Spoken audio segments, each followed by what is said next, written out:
Esto es El Rollo de... En Así las Cosas Jalisco AM. Este es El Rollo de... Estimado Mauricio, qué gusto tenerte en el programa. Nos tenías muy abandonados. ¿Cómo estás? Hola, Diego, te escucho medio mal, pero honradísimo estar con ustedes. Así es él. A ver, si me escuchas medio mal, no es un problema de ondas hertzianas. Sí. No te niegues a escucharlo, Mauricio, no te niegues a escucharlo. Sí, ay, no. es bien gacho escucharlo, pero haz un esfuerzo, por favor. Qué gusto, Mauricio. Y bueno, vamos entrando en tema para que el auditorio se entere.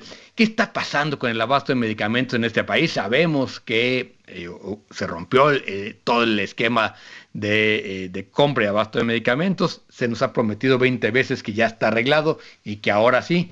¿Cuál es la realidad? Pues esa que sigue sin arreglarse por completo. Seguimos teniendo muchos problemas de abasto de medicamentos. En general, hay una preocupación porque el sistema de compras que actualmente utiliza de hacerse compatible con los pues casi 70, son 68 sistemas de salud que conviven en México. Y eso hace particularmente compleja tanto la compra como la distribución oportuna de los medicamentos, especialmente de aquellos que se refieren a enfermedades crónicas y que pues cuestan mucho dinero para quienes padecen esas enfermedades. No ha prosperado todavía el traslado, digamos, de un sistema de salud previo a este gobierno al que este gobierno ha intentado establecer. Y quienes acaban pagando los platos rotos, pues son las y los pacientes, ¿no? Y tú lo ves como algo, digamos, de decir, pues no hay que comprar los medicamentos caros y mejor dedicar el dinero a otra cosa, o es simplemente una ineficiencia, o sea, ¿ves más perversidad o más ineficiencia en este proceso? Es buena pregunta, porque sin duda, en un estudio que también hizo el colectivo Cero Desabasto, encontramos en el sexenio anterior, en el de Enrique Peña Nieto, que sí había un abuso de precios, que los precios que se le daban en varios medicamentos importantes de uso frecuente al sector salud, al sector público, pues eran el precio más alto, digamos, del mercado, ¿no? En lugar de hacerlos más baratos. Efectivamente había un abuso, eso es cierto. El problema es que cuando se intenta modificar el abuso, no se discute el problema de los precios y de las licitaciones para comprar esos medicamentos, sino todo el sistema de compras y todo el sistema de distribución. O sea, se modifica por completo la gestión de compra, distribución y administración de los medicamentos y de los insumos médicos en el país. Y en ese momento se produce lo segundo que tú mencionas, es decir, un problema de gestión, problema de errores administrativos que hasta la fecha siguen medrando sobre el sistema en su conjunto. No sé si logré explicarlo. Sí, muy bien. Oye, Mauricio, es estupendo el diagnóstico, porque generalmente tiende a pensarse que cuando uno critica a la Cuarta Transformación está hablando bien de los previos, y qué bueno que dices, no. Sí, había corrupción, y ese verbo está bien conjugado, había, ya no hay, o sea, además de la perversidad, además de la mala logística, ¿sigue habiendo corrupción? Sigue habiendo robo de medicamentos y sigue habiendo un problema de inventarios, Augusto, muy grave en el sistema de salud. Es decir, no tenemos todavía incluso sistemas electrónicos que nos permitan saber con nitidez qué medicamentos hay en cada una de las farmacias de hospitales y centros de salud de los 68 sistemas que conviven. Entonces, pues sí, se roban los medicamentos, literalmente. Y también sigue habiendo problemas de adquisición, insisto, de compras directas, de compras de emergencia, que obviamente tienden a encarecer los productos. La industria farmacéutica no se caracteriza por ser la industria más barata ni la más accesible. Ni la menos corrupta. Transnacional. Sí. Es la más profundamente corrupta, ¿no? Sí, tienen mucho poder y no sé si es corrupta, así generalizar no me gusta, la verdad, porque de acuerdo, se equivoca siempre, ¿no? pero de que hay eventos de la industria farmacéutica global muy proclives, muy codiciosos, déjame usar la palabra codicia más que corrupción, ponen precios muy altos, condicionan las ventas, condicionan la distribución, las entregas, y con este gobierno, pues de plano no se han puesto de acuerdo. Hay una distancia importante entre el gobierno y la industria prácticamente desde el primer año de este sexenio. Mauricio, ¿qué tal? Alejandro Sierra. A ver, Alejandro. Me da mucho gusto saludarte, aunque tengas que escuchar a Diego, yo te entiendo, pero pues así es esto, ¿no? Perdónanos la vida. Así es esto y en este programa, ¿eh? Y todos los días. Es terrible, es un suplicio, pero bueno, no te preocupes, es un ratito.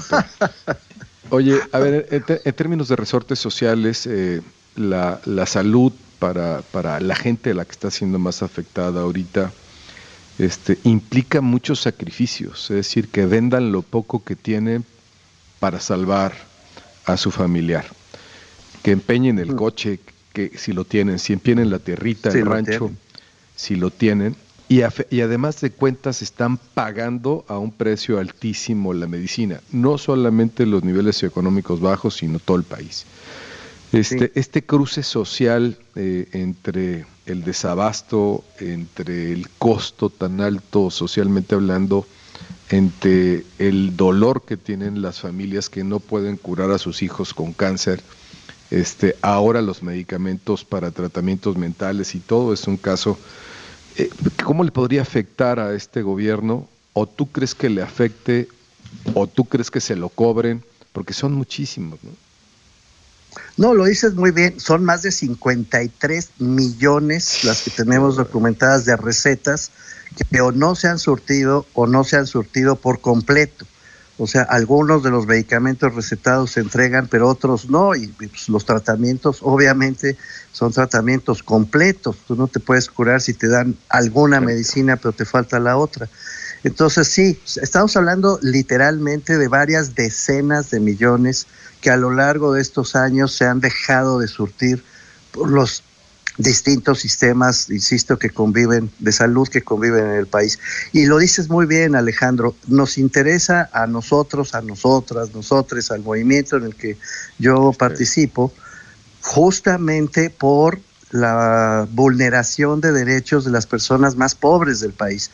La gente con dinero, Alejandro, los ricos, la clase media acomodada, pues se las arreglan, como bien decías, pueden vender un coche, pueden tener alguna propiedad, se prestan dinero entre ellos, pero la gente pobre, que como sabemos es la mayoría de este país, simplemente depende de que el sistema de salud les entregue los medicamentos, y hay tratamientos, insisto, muy caros. Entonces, si no les dan los medicamentos, su opción, lo voy a decir literal, pero es así como lo estoy diciendo, si no les dan los medicamentos, se mueren, punto, no tienen opciones financieras. Entonces, esto es un asunto que no le está pegando a la clase media ni a la clase alta, sino a los pobres, sin la menor sombra de duda. Tienes toda la razón. Bueno, pues Mauricio, hay que recordarle o comentar que esta organización Cero Desabasto además recibió el Premio Nacional de Salud 2022 que otorga Coparmex. Están haciendo una gran chamba, felicidades en la parte que te toca, porque sé que es una gran organización, no solo tú, son muchísimas organizaciones que participan en esto. Y es un tema que no hay que sacar de la agenda. No, el derecho a la salud es un derecho universal y no es algo que se explique en las mañaneras y que con eso la gente se cure. Así es, Diego, te lo agradezco mucho, sí, muy agradecidos por el Premio Nacional de Salud que nos acaban de otorgar. En efecto, son ya 99 distintas asociaciones las que integran el colectivo Cero Desabasto. La mayor parte de ellas pues que trabajan directamente o están integradas por pacientes de muy distintas enfermedades que han estado luchando por mantener el abasto vigente con una enorme dignidad. Entonces tienes razón, hay que seguir en la batalla y hay que construir. Por cierto, esta es una forma de construir paz en México, que es un tema que, en fin, que ya comentaremos, supongo que en algún otro momento, pero es particularmente delicado para mantener la paz en el país. Exacto. Mauricio, nada más por no dejar, ya que te tenemos aquí, si nos atenemos a la declaración del presidente a principios de año, estamos a 4 meses de tener un sistema de salud como el de cualquier país nórdico. ¿Tú cómo lo ves? ¿Sí llegaremos? Ya casi, ¿verdad? Augusto, se ve difícil. Querido Augusto. No, mira, yo lo que creo es que deberíamos tener por lo menos, porque sí tenemos ya el conocimiento, tenemos la experiencia, tenemos la tecnología como país, quiero decir, para poder al menos regularizar este sistema de compra, de distribución y abasto, claro, de medicamentos. Sí, hay una farmacia aquí en Guadalajara que en cualquier caja te pueden decir dónde hay el medicamento en cualquier punto del país. No creo que sea demasiado complicado un sistema así. No, y mira, además, por cierto, han disminuido a casi la mitad las consultas médicas en el sector salud, justo porque pues no se pueden hacer responsables de la entrega, y han aumentado exponencialmente, Diego, ya que lo mencionas, las consultas a esas farmacias. Todo esto es que no es trivial. Todo esto de la falta de medicamentos ha dado mucho más dinero a las farmacias privadas, mucho más.